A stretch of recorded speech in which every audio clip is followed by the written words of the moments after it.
arms towards the sun. You feel the warmth of the rays, and then you know you're alive, and you don't have to be afraid of anything, 'cause you know the truth, and the truth is love, yes it is. Wasn't what they said to you or anything that... Welcome to the Bassline. Dr. Joseph Sansone is a psychotherapist who is explicitly opposed to psychopathic totalitarianism. He is an active member of the Stop the Shots community on X and one of the right docs of history who opposed branch COVIDian madness as it was being imposed upon us. Here today to talk to us about the psychology of COVID, as well as to tell us about the legal initiative he has taken in Florida, is the insightful Dr. Joseph Sansone. Welcome to the Bassline, Dr. Sansone. How are you today? Hey, glad to be with you today, Jeremiah. How's my connection? Can you hear me okay? Oh, I hear you great. Yeah, how are you? Everything's great. good? Okay. Yeah. We're good down here. We got this Florida haze going on, but I specialize in clinical hypnosis. But I have to tell you, I only use my Jedi mind tricks for good. I'd never have you follow little lines on the floor or any of that stuff. I hope not. Yeah, my grandfather was a hypnosis, so I think it's a noble profession when you're helping people. We do what we can. So it's been a crazy world the last 5 years, I guess, crazier than normal, I'd say. I don't know if you want me to talk. Where do you want to go first? Well, let me start off. Let me say hello to everyone first of all. Let me just welcome you guys. We are here for another live episode of the Bassline on Progressive Radio Network. Thanks to Gary Null for the shout out. This is Bassline episode number 75. Please support this program by subscribing to my Substack, Jeremiah Hosea at Substack, JeremiahHosea, or buy the theme song to this program at jeremiahhosea.com, or schedule a chess lesson for you or a loved one at remotelearningchess.com. Also, I want to get you guys connected right away. We normally save this to the end. We'll reiterate it at the end, but also please, while you're looking up my Substack, please look up Dr. Joseph Sansone's Substack. That's where you can keep track of all the outstanding work that he's doing that we're about to discuss. So that's Joseph, Joseph, Sansone, Sancone. Please look up Joseph Sansone on Substack. He also has done some great interviews on Rumble, so please look him up on Rumble and just get this information circulating. We're in a new era of information sharing, and it's something we should be excited about. So before we talk about your work as a psychologist and a hypnotist and get into that psychological aspect that fascinates me so much, I think we should start out by letting people know about the legal initiative that you've taken and where we stand with that. And it's kind of interesting, but I noticed different patterns in the history of this program. There's little sort of, I don't know how to describe it, little sort of coincidences from one episode to another. And this episode very interestingly sort of brings together the previous two episodes, because 2 weeks ago, we had Dr. Henry Ely, who talked about a grand jury initiative he was involved with, and you were on a Zoom space, a Twitter space with Dr. Ely a couple weeks ago, where he described what he was doing. And then the following week, I had psychologist Laura Taylor talking about the psychological aspects of COVID. So here, 2 weeks after our interview with Dr. Ely, we have you, Dr. Sansone, to talk about a legal initiative and the psychological aspects of what's going on. So we have a 2-for-1 deal going on. But let's start out, Dr. Sansone, by you taking your time to describe the legal initiative that you have taken, for one, and where that stands. Yeah, and I'll even give you a little backstory. It's spelled Sansone. I think you said C, but that's okay. I don't think I said C. I don't have it written down like that. Sansone. right? Yeah, that's Dr. it, yeah. Joseph Sansone. Yeah, no C on my notes got here. All right, maybe I heard it wrong. Let me give you a little backstory on it. So I'd say starting about May of 2021, we started working locally to try to do something. And so within our local county Republican Party, I was pushing a resolution declaring COVID, coerced face masks, lockdowns, and the injections, Nuremberg crimes against humanity, blah, blah, blah, and all that kind of thing. So we passed it, but then they said there was a technicality why we didn't pass it at our county party. So then the next month they did a rope-a-dope on us, and it didn't pass. But so we worked. So I'd say working from May of 2021, we worked to replace our local board. So it was really an 18-month project to get the first ban to jab resolution passed. And that was in our county Republican Party down here in Southwest Florida. And that resolution declared the mRNA nanoparticle injections to be biological and technological weapons of mass destruction. And it called on the governor to prohibit the distribution, the attorney general to confiscate the vials and conduct a forensic analysis. Now, if we were in a normal world like 10, 15 years ago, once we did that, that would have been on conservative talk radio across the country. But because of the censorship, like I was attacked by the local TV news and everything briefly, but then they realized they're not supposed to do that, and then they just kind of canceled it and pretended it didn't happen. So we got about 10 counties parties in Florida to pass that resolution until the state party kind of clamped down on it. I got counties in other states as well, and even the Arizona Republican Party and the Idaho Republican Party passed that resolution, which, these are state parties, like saying this is a weapon of mass destruction. And then what happened is once I realized the state party was shutting it down here, what I did is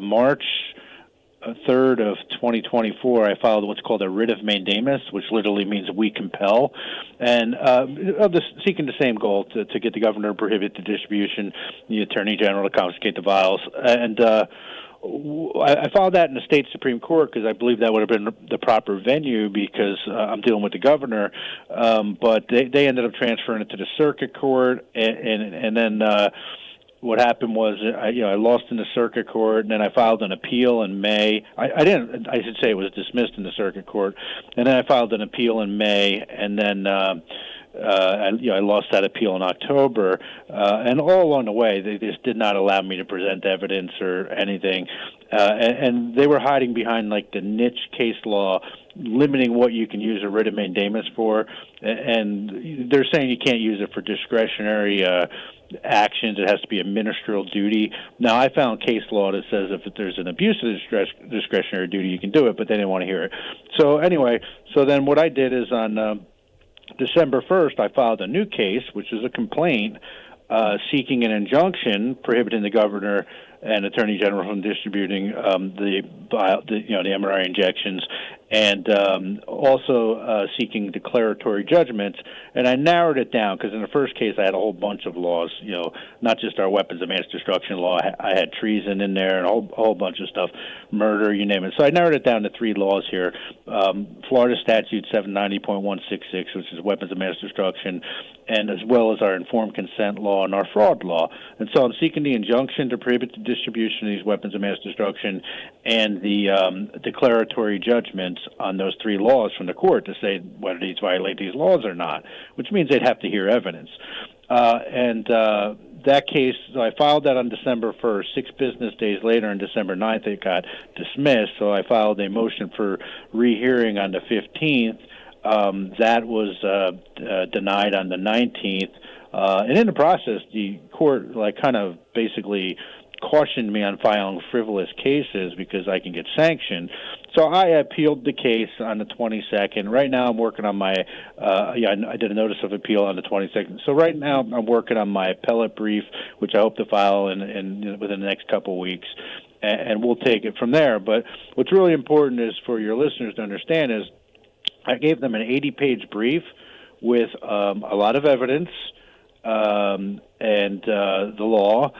And I also had about 65 pages of affidavits. I got saying that these are in various ways saying that these are biological weapons and talking about the harm caused by the shedding. Dr. Francis Boyle, who is the law professor that wrote the 1989 Biological Weapons and Anti-Terrorism Act, provided an affidavit stating that these mRNA injections violate the federal law, 18 U.S.C. 175, Chapter 10, Biological Weapons, and Florida Statute 790.166, which is our state mirror law. So this is basically the world's leading legal expert on biological weapons, provided an affidavit. I got affidavits from Dr. Anna Mahalcha, who's really one of the world's leading researchers. She's a medical doctor with a busy clinic. She's got her PhD, too, in pathology, and she's really been documenting the self-assembling nanotechnology from the injections that's in the blood, which everybody's afraid to talk about, even though the White House budget has funding for it. And, the nanotechnology initiative actually funds the mRNA injections. So she's been documenting that, even and the shedding issue in the unvaccinated. And there's a reason I want to point that out, because in my case, what I'm arguing is that I've been injured, because actually while I was working on these ban the jab resolutions, in April of 2023, on April 1st, I went in the hospital with congestive heart failure, and on the 10th, I had triple bypass heart surgery. And so I'm saying that's caused by the shedding, because I have a small office and the people are, after they got the shots, will be shedding on me. But also, in my motion for rehearing, brought in the Florida Civil Rights Act, because I'm like, I don't even have to prove that I've been injured. The fact that I've got this pre-existing condition, I have a right to accommodation in public places without, with a reasonable safety, reasonable idea of safety, and I'm not safe because I have a pre-existing condition. Because people have to understand that these shots are associated with 112,000% increase in brain clots versus the regular flu shots.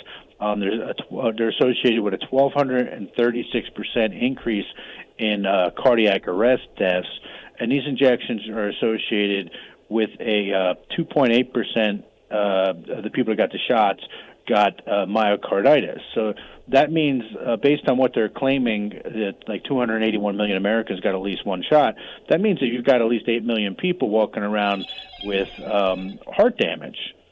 And so I think that feeds my argument there as well. And I got affidavits from other medical and legal experts, Dr. Ben Marble, who you know, Dr. Zivjets, Dr. Brinkley, Karen Kingston, Dr. Rima Leibau, Dr. Paul Alexander, who is an epidemiologist and was a senior advisor at Health and Human Services to the Secretary and Assistant Secretary under Trump during COVID, provided me an affidavit saying that these are biological and technological weapons of mass destruction and that shedding is harming people. It's ridiculous that this case was dismissed. So, I'm appealing it at this point, and we'll take it from there. So it's been a little bit of a long, but, look, here's the deal. They're murdering the people we know and love. I'm not going to stop until I win. And so if this path gets blocked, I'll find another path. This genocide is going to stop one way or the other. Yeah, absolutely. I've spoken to a few, I should say, medical freedom attorneys, and there are a lot of legal actions going on all around the country, but I'm still waiting for that legal avalanche where all these clear injustices start being acknowledged. Well, I guess, Jeremiah, one of my problems with a lot of these cases is, and I get it, everybody's got a different angle, but one, people are afraid to tell the truth. These are, in fact, weapons. Right. They are weapons. They are designed to harm. And two, I don't know that there's many cases. I don't know if, for the longest time, my case, my mandamus, was the only case trying to get the shots off the market. And then I filed my new case, and there's some folks in Texas who borrowed a lot of information from the mandamus, but that's okay, that's good. And they've got a case in the federal court trying to get the shots removed from the market. But other than that, these other cases are not, as far as I know, not actually trying to get these weapons off the market. And more cases need to pop up because you never know who's going to get in front of the right judge. Because what the court's arguing and what they're going to argue is that there's no cause of action in. She made a lot of mistakes in my case, the judge, and so I really do have good grounds for appeal. But what they're going to say is because it's a criminal statute, there's no civil cause of action, but I'm arguing that I'm seeking equitable relief, that constitutional rights are being violated, and that this is a public health issue. And so I get it; it's a tougher route, but it's like early on, people were still like they'd be talking about mandates, and I'm like, this is stupid. From an Ericksonian hypnosis point of view, that's a losing proposition because there's an embedded command in there that it's okay to distribute and biological weapons. And so that's why I with that first ban, because people would want me to take that fact, that part of the resolutions out where it says that they're biological weapons, and I refuse to. I'd be like, no, if you're going to present this in your county or your state, keep that in there, because if we're getting the focus and debate around whether these are weapons of mass destruction or not, nobody's going to be mandating anything. And so the truth actually does win. It's just that most people are cowards, corrupt, they're out of touch, and they're just afraid of being canceled or what have you. And I'm not going to mention names, but I've reached out to a few organizations to get them to do an amicus brief in my case, and everybody's chicken.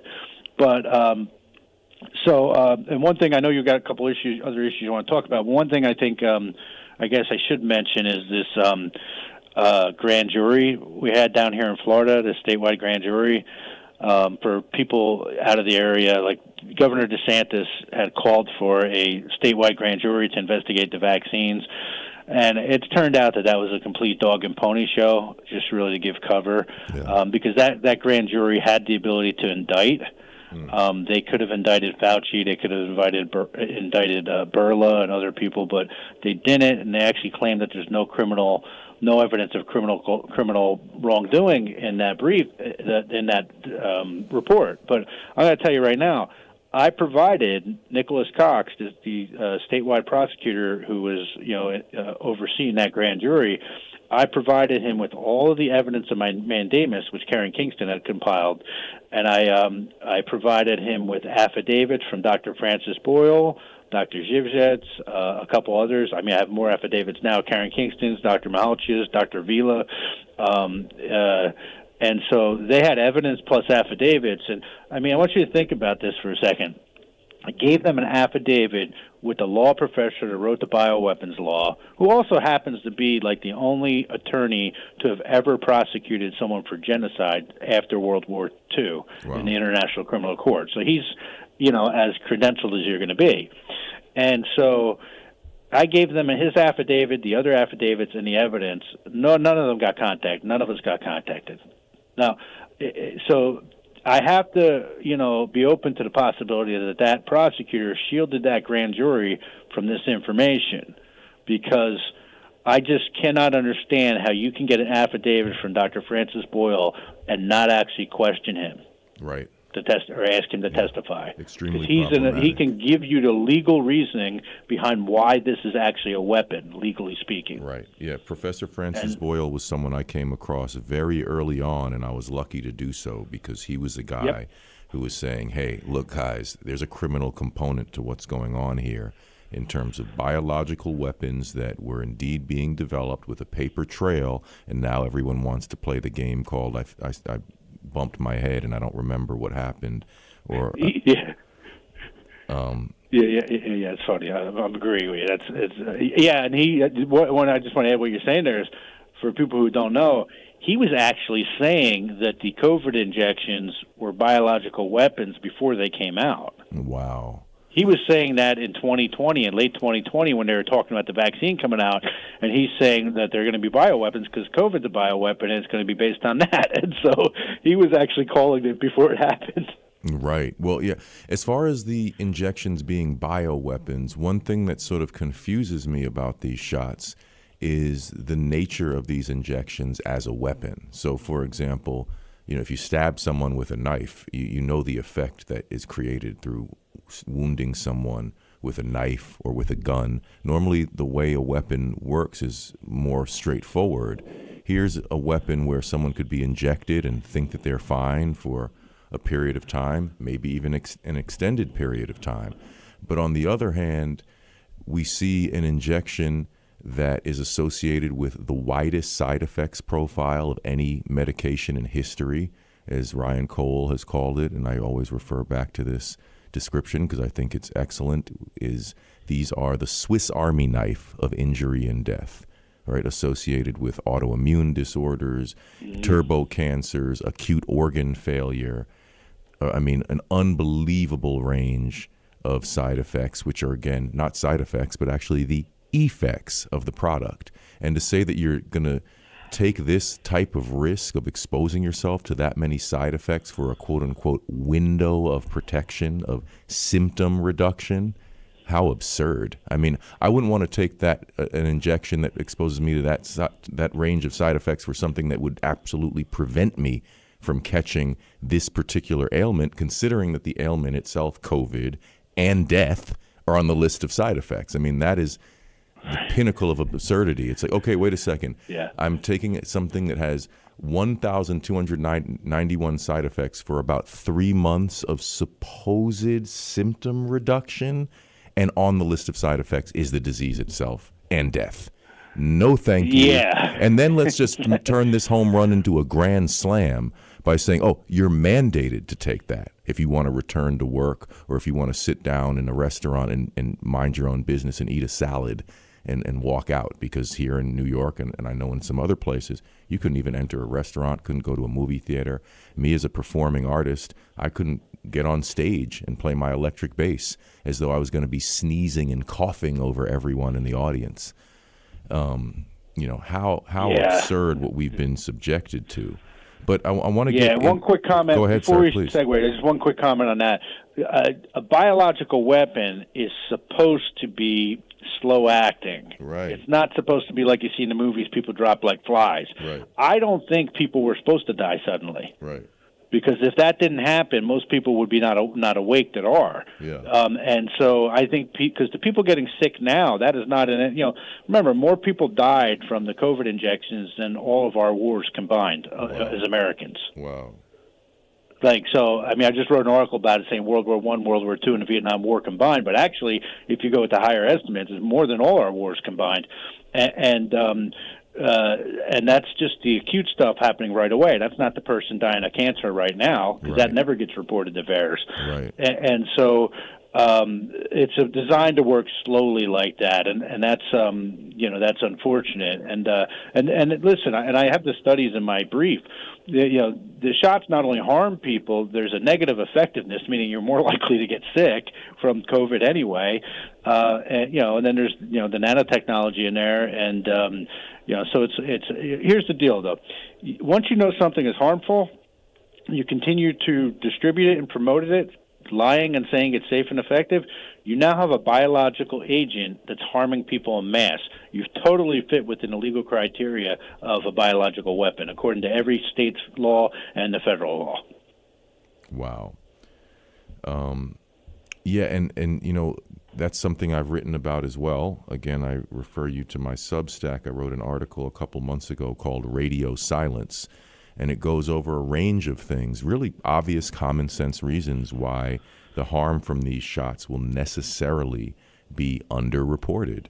And one thing that we have, for example, is people who have pre-existing conditions who they die or die suddenly, unexpectedly. Their health takes a sudden turn for the worse, and it's easily written off as because of their pre-existing condition, which they had managed perfectly before being injected. Right. They were living healthy lives, managing their protocol. Then all of a sudden, they died of lupus. They died of diabetes. They died of, fill in the blank. Meanwhile, this was a person living a productive life. They took their COVID injection, and the COVID injection seemed to have a attack the weak link in the chain sort of effect of making an illness or injury more pronounced or fatal.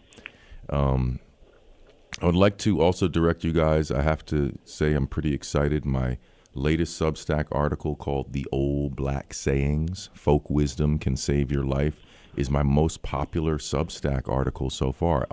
Article number 24 that I've published has gotten some traction and it's just about to break 300 likes. If you guys could help What's me your out. Substack again? It's Jeremiah's Substack, it says here, but Jeremiah Hosea, Jeremiah Hosea. By the way, I just subscribed to Dr. Sansone's Substack while we're talking here, so please do the same, guys. I love that kind of real-time activism. If you guys were tuning in and made this like a working meeting where you're promoting this program and promoting the Stop the Shots group on X and promoting Medical Freedom Substacks, then we'd really, really be cooking. Because that's something that I'm really emphasizing as I've hosted almost nightly. Well, not almost, really. I've been hosting Twitter Spaces every night pertaining to this through our Stop the Shots group. Sometimes I'm host, sometimes I'm co-host with Dr. Ben Marble, Dr. Andrew Zhivjets, who you mentioned, who's been a guest on this program twice. And I'm really trying to encourage people every day. We're past the point of preaching to the choir. We must transcend the echo chamber. Now is the time where people start thinking about how they can use their skill set, their creativity to help break through with this critical discussion. Because we have people getting sick, we have people dying, we have children being subjected to completely unnecessary so-called interventions.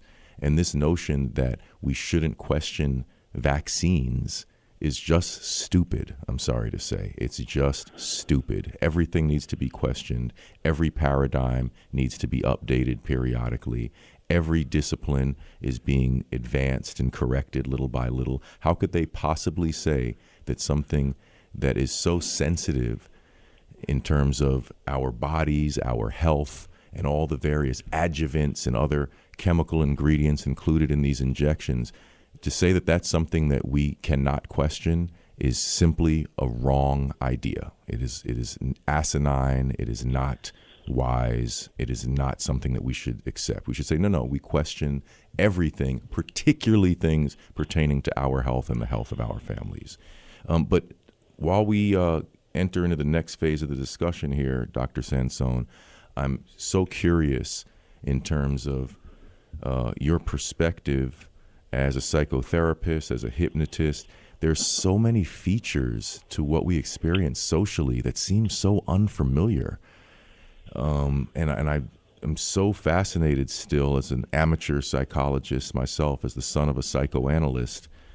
I'm so curious your thoughts in terms of what did we just experience in terms of this sort of strange mass hypnosis. It's been called mass formation psychosis, of course, by Matthias Desmet.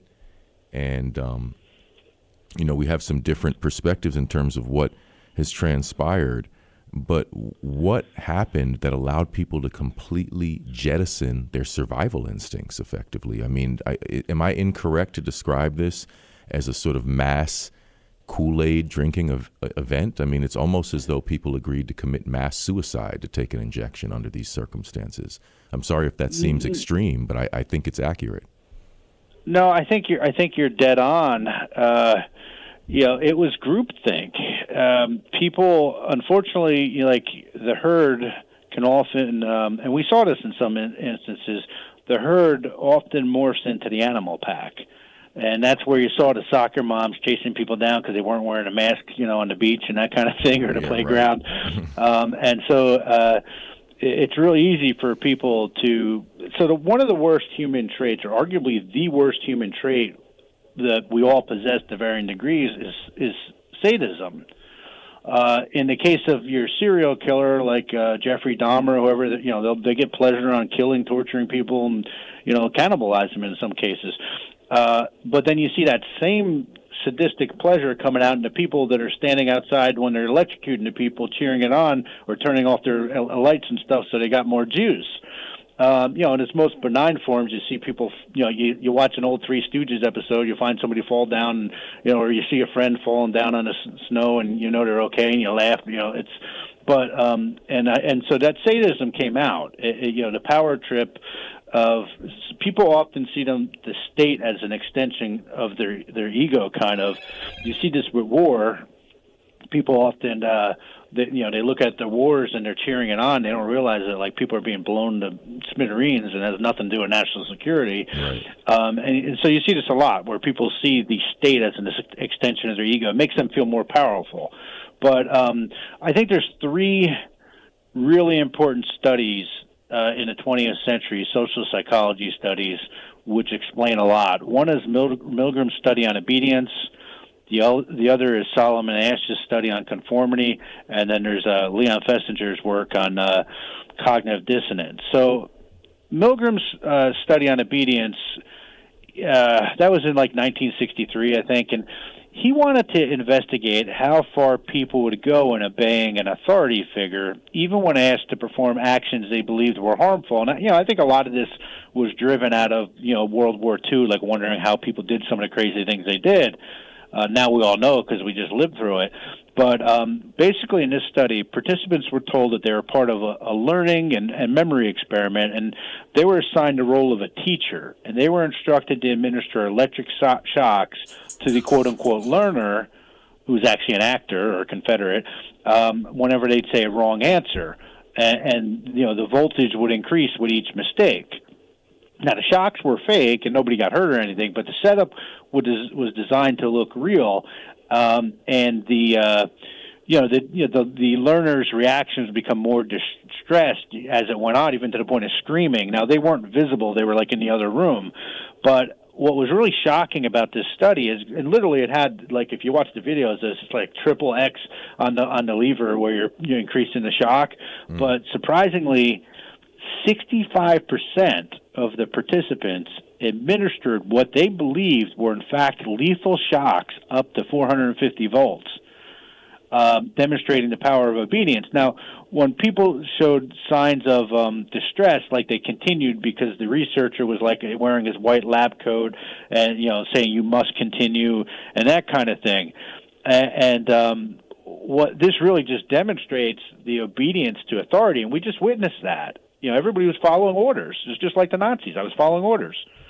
And so unfortunately, that tells a lot about human nature.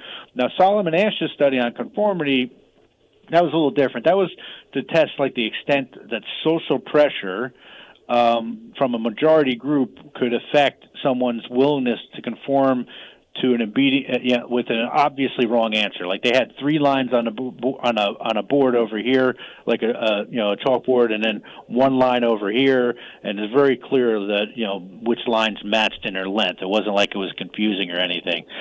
And basically, there's a group of people, and one person was the participant. The other 12 people or so were the Confederates.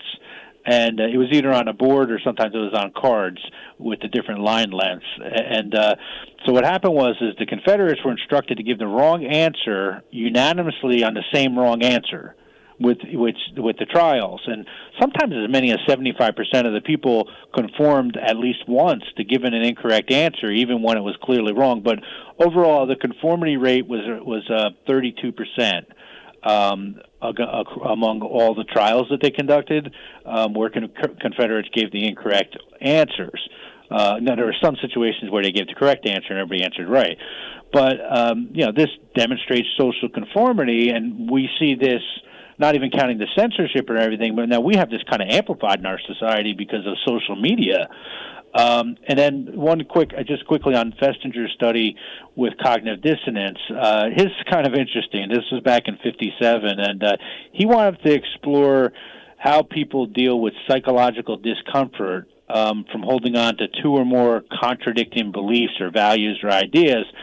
And what he did is he did a couple things. He infiltrated a UFO cult. And I think his book is When Prophecy Fails. And basically, I'm going to cut this a little short, but basically it was like an end times cult, but it was a UFO cult. Right. And what happened is the UFO never shows up, and the end of the world didn't happen, and their prophets just come out with a new date and everything, and people buy onto it.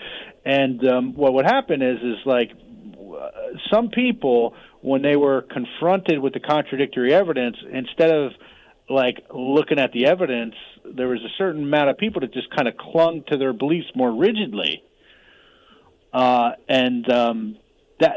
kind of what we're seeing happening with a lot of people now. Like, there's enough evidence out there. Now, again, it's a little convoluted because of the censorship, because the censorship works. There's a lot of stuff you and I know that many people are just totally unaware to even exist, regarding the deadliness of the shots, let alone the fact that they're actually weapons. But the cognitive dissonance, occurs because they cling to their beliefs and when there's contrary evidence. And you see this a lot with people who've taken the shots because they don't even want to entertain the possibility that they've harmed themselves, or I've coerced other people into getting the shots and this and that, and they're still resistant to it. And I think that's helping the censorship because a lot of people don't want to know the truth because it's too scary and harmful right now.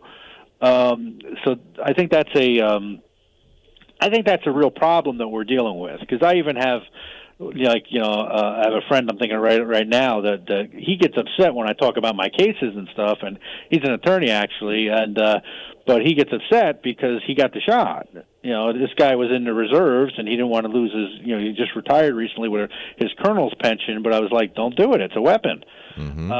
And so because of that, I think he doesn't want to look at it. He gets very uncomfortable when the topic comes up. It's not like I'm taunting him like you're going to get sick or something like that. I'm just talking about my case. And I'm not saying that everybody gets a shot's going to fall over either. Because most people got the shots. But I'm going to tell you right now, you're probably not going to live as long. Like I have type 1 diabetes. On average, it's an autoimmune disease. On average, someone with type 1 diabetes lives 15 years less than everybody else. Wow. So just giving someone some type of autoimmune disease or a heart condition, as you get older, the complications get worse. So maybe instead of living to 80, you're only going to live to 68 or 65, or depending on when you got the shot. So it's a depopulation deal. But so I think the other thing is, remember now, hypnosis and radio are very hypnotic mediums to begin with, and so that was a big part of this. And then there's the social coercion on social media. So I think all those factors kind of played into. Am I answering your question accurately? No, you're giving us a lot to chew on here. Obviously, this is something that we can continue to discuss. It's a voluminous subject, but. You're giving us a lot to chew on. There was another experiment. Was it called the MAP experiment? I hate to rely on my memory, which I don't trust at the moment, but there was some other kind of experiment where they lined up a bunch of people, and one person was actually the subject, and the other three were actors, and they presented an image, and the previous three agreed to something that was wrong, and mostly the fourth person agreed with the incorrect statements of the previous people who were questioned. I need to find the name of that particular study, but it was that similar. Sounds similar to Solomon Ash's study, though, on conformity. Maybe it was a follow-up study by someone. Yeah. It was a similar sort of thing, but I'd like to ask you a question further on this psychological point, since we have the pleasure of having you as the guest this week. I want to ask you something that I did ask our previous guest in terms of, the effects. What do you think are the effects offhand of doing something that you don't feel comfortable about? Aside from the biological effects of this harmful injection, this toxic, useless injection that people have been given. If you were a person who was truly coerced into this, how does that play out psychologically and maybe even in terms of your health over a period of time, especially as you hear more and more information about the harms being done by this shot, and then maybe that induces an additional anxiety? I can only imagine that people are being harmed simply by the psychological stress of realizing they've been coerced and maybe getting some word of just how harmful these shots have been. Well, let's look at the people who lean a little hypochondriac to begin with. Yeah. So that's really got to affect the anxiety levels. But I think you got two things. For people that were coerced, I think they're going to be more angry at themselves for giving in. For people who trusted, I think they're going to have a much greater sense of betrayal. Wow, great I distinction believed there. President Trump when he said those shots were good for my parents, so I told them to get it. I believed Biden when he said that whichever side you're on, Right, you were betrayed, right, and so it's normal to feel betrayed. right. For the people who were coerced, you were bullied, and so there might be a level of shame about that I gave into this, and but I get it though, because if you've got a family and you got kids, and what if somebody's sick in the family, what have you, and you don't want to lose your job and your health insurance, so it really depends. Some people it's easier to coerce just because of their situations, and so I'm not judging people who were coerced in any way, because I can see how some situations, what am I going to do? Yeah. Look, imagine you're a young person, you just went through 12 years of BS school, then you're going through you did 3 years of BS college, and now you got 1 year left, and they're telling you if you don't get this shot, you're not going to graduate. Yeah, it's insane. I mean, the athletic careers that were interrupted, the musicians who, I'm a musician who, I have to say I was on a roll with my music. I was putting out a single that I was, producer and executive producer, had a great producer that I met who now resides in New Delhi, India. But, I put out songs people were supporting, at least on a local level, that it was paying for the production of the music so I could continue. Right. I had a gig booked, and I had it in my mind. This gig is the beginning of the rest of my career. I'm entering a new phase as a musician. I'm going to get some footage of this, and I'm going to get on the road. And that gig that was supposed to launch me into superstardom, that was canceled along with every other gig in the city. And then you have to wait 2 years out of your life to get back on the horse. And when I'm being invited to play again, to try to earn some money on the bandstand again for my young family, I can't get on the stage if I don't have proof of an injection and a booster. And I'll be honest with you guys. Oh, no, not anymore. But that went on for a while. It went on for a surprisingly long time. Like, wow, you guys are insisting on boosters at this phase when this stuff has failed before the global public. It was such a disgrace. And to be honest with you, I'll confess to my crime right here. I had a fake vaccine card as a backup to make it in and out of places here and there if I had to. Sorry, I broke the law to resist. But of course you never used it, so you never broke the law. Oh yeah, exactly. So, well, it wasn't a law anyhow; it was a mandate, which means something that didn't go through the legislative process. But what I was going to say is that I could have tried to go all the way there with the fake vaccine card, but eventually I said, I'm not going along with this, and I don't support the other musicians who are succumbing to this. We should have rallied together and said, no, we're trained to play music. We're not trained to take experimental drugs because you ordered us to. But, that's where I say we missed the Muhammad Ali moment. That is the political framework from which I operate. I wrote an article about it. Please check it out. We missed the Muhammad Ali moment. If we all had the courage to collectively say no at that time, the momentum for so many other great things could have happened. But unfortunately, that's just a fantasy in my mind, because for the most part, and that's another element. That's a whole other element that you're talking about there. There's a lot of people who, like literally just what you have momentum in your life at this point in your life, then all of a sudden somebody just comes along and pulls the carpet out from under you. Yeah. That happened to a lot of people. Yeah, you know how I describe it? And there's other people. Some people went broke because of it. Other people made a fortune. Depends what kind of business you're in. Yeah, mostly broke though. Yeah. More people went broke than people who made a fortune. It was a massive wealth grab, a massive. Imagine if you just borrowed like $2 million on everything you own and just go open up a restaurant, and that happened. Yeah, seriously.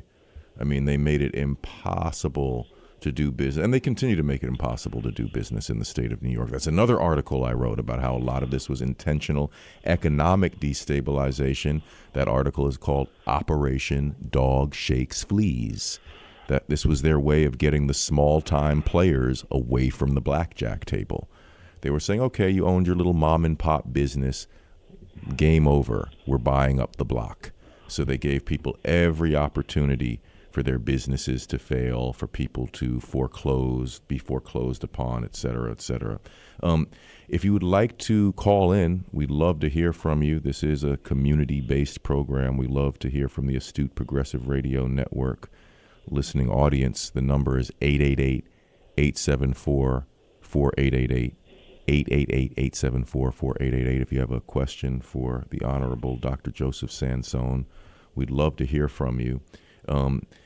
Please also, if you haven't already, I know some of the listeners are kind of old school, they're not on X, they stay off of the internet. I admire that, but at the same time, folks, you're missing out on a lot of great dialogue. You're missing out on an opportunity to support and spread the word about this program. And you're missing out on these now nightly Twitter spaces where we have some really great voices in medical freedom stopping in on a regular basis.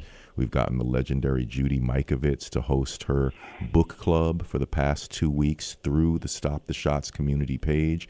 So this is all stuff that you can partake in with no charge. Just sign up, make an X account, and I hate to direct people towards social media, but I don't hate to do so if you're planning on making a medical freedom focused account to help spread the word about all of this stuff that we're discussing so avidly. But before we Jeremiah, before you kick me off. No, we're not kicking you off. We have 10 minutes, and okay. I was going to tell you to make sure right now to tell us how, again, do people keep track of your work? Tell us your X handle. Tell us how to find you on Substack, Rumble, all that good stuff. Yeah, okay. I don't even know what I am on Rumble. It might be at Joe Sansone. Yeah, just look up. If you look up Joseph Sansone, Joseph, Joseph, the normal way it's spelled, Sansone, Sansone. There's some great videos where he's conducting interviews, where he's being interviewed. Go like and spread those videos around because, as I said, Dr. Sansone is one of the right docs of history. But go ahead, Dr. Sansone. And so on X or Twitter or X, I'm at PhD Sansone. And then I'm on X, but I'm not as active there as I am on Substack, because on Substack it's josephsansone.substack.com. And I write regular articles on there, but I post all my filings on there too for my cases, so you can follow it there. And I usually do 1 or 2 interviews a week, like a podcast on there. That's great. Which you should activate your podcast feature on there if you haven't yet. Yeah. Thank you. Yeah, I need to get on top of that stuff. Yeah. And that's another thing, by the way, we can use people who can help us out in that department. I'm asking people if someone could be a custodian of a Stop the Shots Rumble channel where you could repost this program, if you like, repost other medical freedom Substacks, repost the conversations from our nightly Twitter spaces. We need people in all different areas. Make some Stop the Shots promotional materials, make some nice flyers, some memes that can help us spread the word, just to get that phrase in people's heads. Stop the shots. And as Dr. Judy Mikovits will say, stop all of the shots. Because as we look into this whole practice of vaccination, there's a lot to be questioned there. I'm of the school of when in doubt, do without. And if certain things just don't sound copacetic, I don't want to subject myself to that. I don't want my family subjected to that. And that should be respected. But we clearly have a respect issue in this society where we're being told to get in line and to take invasive medical procedures, even if we don't feel comfortable in doing so, and even if the data is not adding up in terms of that being a favorable intervention. Do we have any calls on the line? I think I heard the phone ring in the other room. I'm not sure, though. Let me check my text message if someone happened to have called in. 888-874-4888. If you'd like to speak to Dr. Sansone, if you have any questions about either the legal or psychological aspects of what's going on with this medical freedom movement on the one hand. And, we have a bunch of calls. I'm sorry, there was a little delay there. So, guys, we actually have a few calls here lined up for our last 8 minutes of the program. Could everyone try to be fairly concise, and we'll try to be concise with our answers. Go ahead, Terry from Brooklyn. Thanks for calling. Yes, thanks for taking my call. Just a very quick comment or two. One, I want to commend your guest for his opening statement about the battle and him in it for the long run. That's the universe that we're living in now. We can't half-step. We have to stand on faith and trust. And the Bible says that during these times, This would be spiritual battle. And I liked his comment about him being in it. The other thing is, Dr. Fauci is not a doctor, he's a PhD. I wish someone... And the CDC is private and the WHO is private. Those are private industries that work supposedly for the benefit of the public. And last but not least, why aren't we not suing the people who have the patents for the... I can't call it COVID because COVID is not a disease. COVID stands for Certificate of Vaccination Identification. That's what it was meant to be. There's no such thing as COVID. It was the coronavirus, but too many people was figuring out the coronavirus only meant a cold. So they changed it to COVID over a weekend. But why aren't they addressing the fact that the Department of Defense has patents on it? Fauci has patents on this so-called shot. I mean, it's so evident. Go to the source and attack the source, and then it'll get exposed. Stay in the fight. We, as he also said, your guest said, right will win. It just takes the long way around. Absolutely. Thank you, Terry. Let's go immediately to Noel in Brooklyn. Like I said, we have a few calls. I'd love to hear from everyone as quickly as we could. So how are you, Noel? Thanks for calling. Hi. Happy New Year. You too, first, I want to start with you, Jeremiah. It's Yes, kind sir. of funny that you're a musician, Yeah. but Stephen Colbert and the other two people on the network, their bands were able to prosper. I have a brother who lives in California, and I'd like to ask Dr. Sansone. My brother had prostate cancer, I believe, due to the shot, and he also had a heart attack. When I asked him about that, and I said I'm not taking it, and he tells me, and I'm just going to say what he said. He said, that's bullshit. In other words, he has two of what we know of, two of the side effects, and he's still telling me that I'm wrong. Wow. Could you explain that to me? Get a copy of Leon Festinger's When Prophecy Fails. It sounds like cognitive dissonance. Yeah. Okay. There's an All right, intense I'm not gonna case of hold cognitive. anybody Well, thank you, anymore, Noel. thank We you. had a great question. That's something that we Thank face. you. Absolutely. I have similar cases in my family and people I know who clearly are vaccine injured, but what can we say? They were shaming people for not taking this intervention. So are they going to turn around and say, hey, I was dead wrong and now I have to live with the consequences? Most people will just prefer to remain in denial and delusion. We have Lalita calling from New York City. How are you, Lalita? Great to hear from you. Hello there, Jeremiah. Hi, Dr. Sansone. Thank you so much for your Hello. incredible work. I have a question regarding the case in Florida. Because we know that Joe Ladapo is an incredibly competent, brilliant, and ethical man. How is it that happened the way that it did? What was the psychology of that event? How could Florida, after all the fuss that the governor made, then just mess up such a great opportunity to bring this criminal conspiracy to light? I actually hosted an event with Dr. Ladapo back in July. I spoke with him. In fact, I invited Dr. Zivcic down, and he spoke there as well.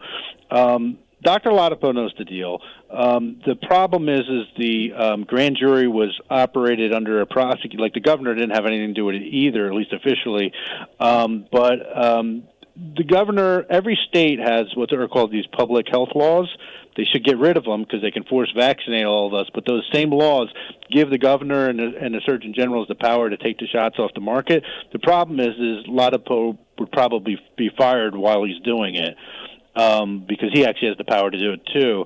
Because all they need to do is declare a public health emergency because the shots are injuring people directly and through the shedding, and they can pull them right off the market. And that's part of why it's important to keep hounding these people and putting pressure on them, because they all point the finger somewhere else like they got to do something. It's like, no, you have the power right here. Every state can take them off the market. They violate their state's bioweapons laws.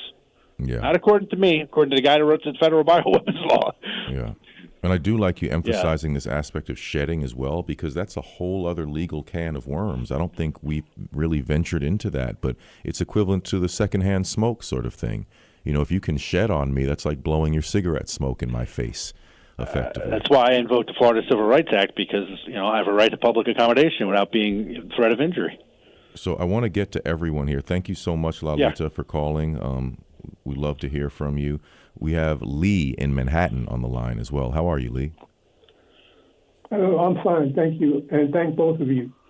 Yeah, I was going to mention the thing about these illegitimate laws, like these mandates, model states laws, so-called health emergency laws, which is a pretext for circumventing democratic process. Right. And Catherine Watt has gone deeply into it, and also Debbie Lerman both on Substack, and they go into the legal.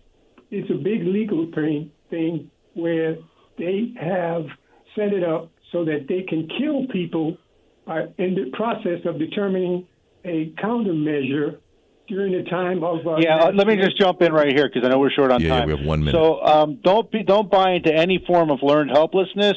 A law repugnant to the Constitution is void. That is standing case law from Marbury versus Madison. These laws need to just be brought all the way up to the U.S. Supreme Court. They are unconstitutional. Government does not have the right to kill us or target us with weapons of mass destruction. The PrEP Act and all these other laws are clearly unconstitutional.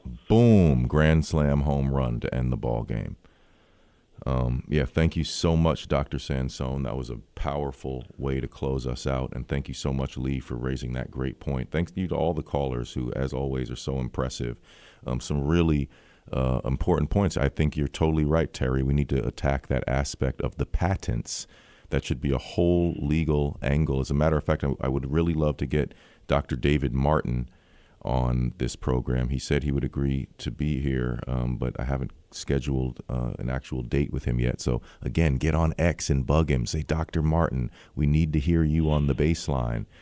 And thank you so much, everyone. Start a nag Dr. Martin campaign. Yeah, exactly. There's a few other people I want to put on that list to be nagged to appear on this show. But thank you so much, Dr. Sansone. We commend you for the work that you're doing. Looking forward to hearing updates from you, and looking forward to talking with you on a Twitter space, if not tonight, then tomorrow. I'm actually playing at the City Winery, everybody. I'm a working musician. I'm playing at a sold-out venue. I'd tell you to come through, but we're sold out. I'm playing with Leon and the Peoples, some super fat rub-a-dub bass. So I'm looking forward to tonight. But everyone have a great week. See you guys next week. Keep fighting the good fight and stay strong. Peace and love, everyone. You feel the warmth of the rays, and then you know you're alive, and you don't have to be